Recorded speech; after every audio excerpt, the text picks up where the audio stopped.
Chapter 7. The Robbery. A few days later, a visitor arrived in London from Oliver's hometown. He was a large, fat man, and very proud of his hat, which showed the world that he was a most important official. It was, in fact, Mr. Bumble the Beadle, Oliver's old enemy. Mr. Bumble had completed his business in the city and had just finished a most satisfactory meal in a pub. He pulled up his chair to the fire to enjoy his hot gin and water in comfort and opened the newspaper. The first thing he saw was this notice. A reward of £5 is offered for any information leading to the discovery of a young boy, Oliver Twist, who was kidnapped from his home in Pentonville last Thursday evening. I am also very interested in any information about his past. There was then a full description of Oliver's clothes and appearance, and Mr. Brownlow's full address. Mr. Bumble rubbed his eyes, read the notice again, and was at the address in less than 10 minutes. He was shown into Mr. Brownlow's study, where the old gentleman and his friend Mr. Grimwig were sitting. "Do you know where the poor boy is now?" Mr. Brownlow asked, when the beadle had explained the reason for his visit. Mr. Bumble shook his head. "Do you know anything good about him?" asked Mr. Grimwig, looking closely at Mr. Bumble's face. Mr. Bumble shook his head again, very seriously, and turned down the corners of his mouth. "Then tell us everything you know about him," said Mr. Brownlow impatiently. Mr. Bumble put down his hat, unbuttoned his coat, folded his arms, and sat back in his chair. He spoke in his most important and official voice, and talked for 20 minutes. His listeners heard all the details of Oliver's illegitimate birth, and how generously he had been treated as a workhouse orphan. They heard how he had always been an ungrateful and dangerous child, violently attacking another boy, and finally running away from the house where he had been working. The old gentleman shook his head sadly and gave Mr. Bumble the £5. "I would have been happy to give you 3 times the amount if your story had proved that the boy was good." If Mr. Bumble had known this earlier, he might have told a different story, but now it was too late, so he took the money and left. Mr. Brownlow walked up and down his room for several minutes, deep in thought. He rang the bell for Mrs. Bedwin, his housekeeper, and told her what he had heard. "I don't believe it," she said with great certainty. "I was right," said Mr. Grimwig with satisfaction.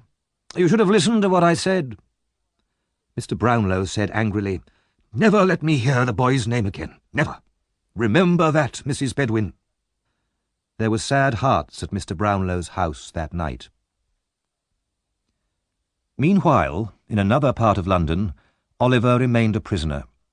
Fagin had told Oliver how ungrateful he had been to run away. He had told him that he would have died of hunger without Fagin's kindness. He went on to tell Oliver the story of another young boy who had gone to the police to tell them about the gang, but who had finally been hanged one morning for being a thief. Fagin described the hanging in terrifying detail, and said that he hoped he would never have to tell the police about Oliver, and see Oliver with a rope around his neck. Oliver felt his blood turn cold.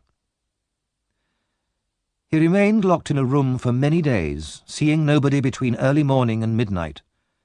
He spent his time thinking sadly about his friends in Pentonville. After a week, he was free to wander round the house during the day. It was a dirty place, full of rats and insects, but no other living thing. All the windows were closed and covered with wood and metal bars that kept out the light. One afternoon, the Dodger and Charlie Bates were at home, and they started telling Oliver about their lives as thieves. "Why don't you become one?" Charlie asked him. "We all are here. Both of us, and Fagin, Sykes, Nancy, all of us." "I don't want to be," replied Oliver. "I wish they'd let me go."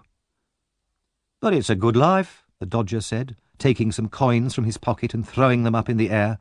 "What does it matter where the money comes from?" he said, laughing. "If you don't steal it, someone else will. You can be sure of that." Fagin entered at this point with 2 young men and joined in the conversation. One of the young men had just come out of prison, and there were many cheerful jokes about his very short haircut. Everybody sat around the fire, talking and laughing for hours. Fagin told Oliver how good the Dodger was at his job, and what a friendly boy Charlie was. It was, without doubt, an interesting evening for Oliver, after so many days locked up alone. After that evening he was rarely on his own again. He spent a lot of time with the Dodger and Charlie, and often played the handkerchief game with them. At other times, Fagin would tell them all about robberies he had committed in his younger days, telling the stories so well and putting in so many funny details that Oliver could not stop laughing, even though he knew it was wrong. Fagin knew what he was doing. He had made sure that Oliver was so lonely and miserable that he would be desperate for any friends, however criminal. Slowly and deliberately, Fagin was trying to poison the young boy's mind. One damp, cold, windy night a few weeks later, Fagin put on his heavy coat and, with the collar pulled up high to hide his face, left his home. He walked fast through the streets, never losing his way even in the darkest places. Finally, he reached an evil, narrow street lit only by a single lamp. He knocked on a door, said something quietly to the person who opened it, then walked upstairs. Bill Sikes was sitting by his fire with his dog when Fagin entered. The room was a small, dark place with almost no furniture. Nancy was there too, and Fagin glanced at her uneasily. He had not seen her since she had attacked him to stop him hitting Oliver.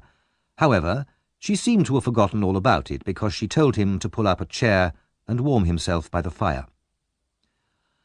"I'm ready for business," Bill Sikes said, looking at Fagin suspiciously. "Say what you have to say, Fagin." "It's about the robbery at Chertsey, Bill," answered Fagin. "Some lovely silver in that house down there."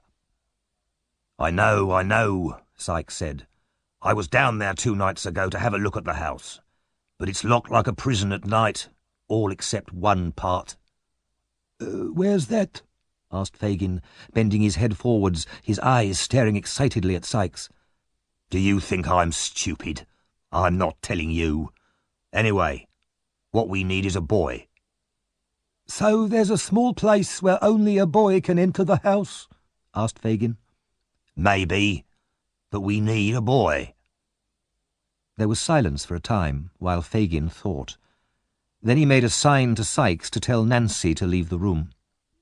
"Don't worry," Sikes said. "You can trust her. She won't talk. Isn't that right?"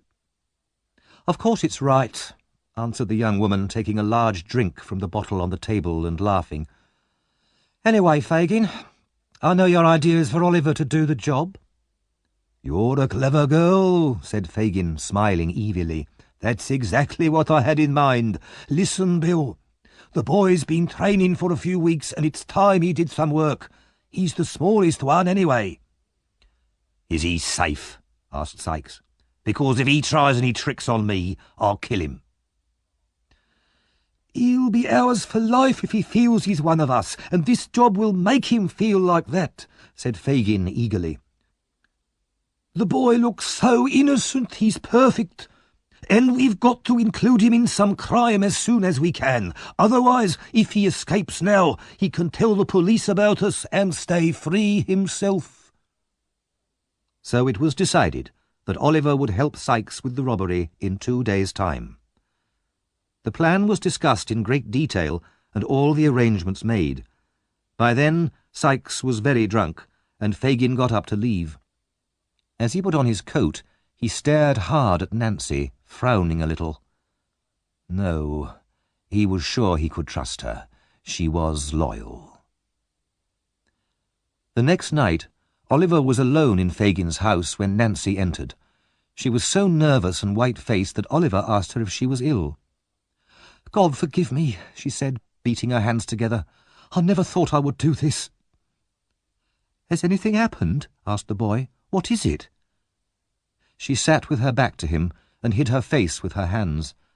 After a while she said, "I don't know why I feel so strange sometimes. Come on, Oliver, are you ready? You have to come with me to Bill's house. Why? Oh, nothing important. Oliver did not believe her, but he thought that at last this might be an opportunity to escape, so he said rather too quickly, "I'm ready." Nancy guessed what he was thinking. Oliver, she said, this is not the time to escape. I've saved you once and I will again, but if anything happens tonight, it might mean my death. She said this so seriously that Oliver decided it must be true. He was quiet while they walked quickly through the streets to Sykes' house. Inside his room, Sykes sat Oliver down on a chair. "Did he come quietly?" he asked Nancy. Quiet as a mouse. "Glad to hear it," said Sykes. "Now listen to me, boy." He put a gun against Oliver's head. "If you say one word when you're outside with me, I'll shoot you. Understand?" Oliver nodded, trying hard not to tremble. Sykes and Oliver started out at 5 o'clock in the morning, while it was still dark. They crossed from one side of London to the other. At first the streets were empty, then shops began to open and people started going to work. Gradually the noise and traffic increased, and as they passed through the meat market at Smithfield, Oliver was amazed by the sight and smells of so many animals and by the huge crowds of people, all pushing and swearing and shouting. But Bill Sykes marched on without stopping. Later in the day, they were given a lift in a horse and cart from West London out into the country. Night fell, and after walking a few more miles down country roads, they finally arrived at an old house standing alone by a river. It was dark and seemed to be empty. They went inside without knocking. Inside were two other men, who at Sykes' command produced food and drink for him and the boy.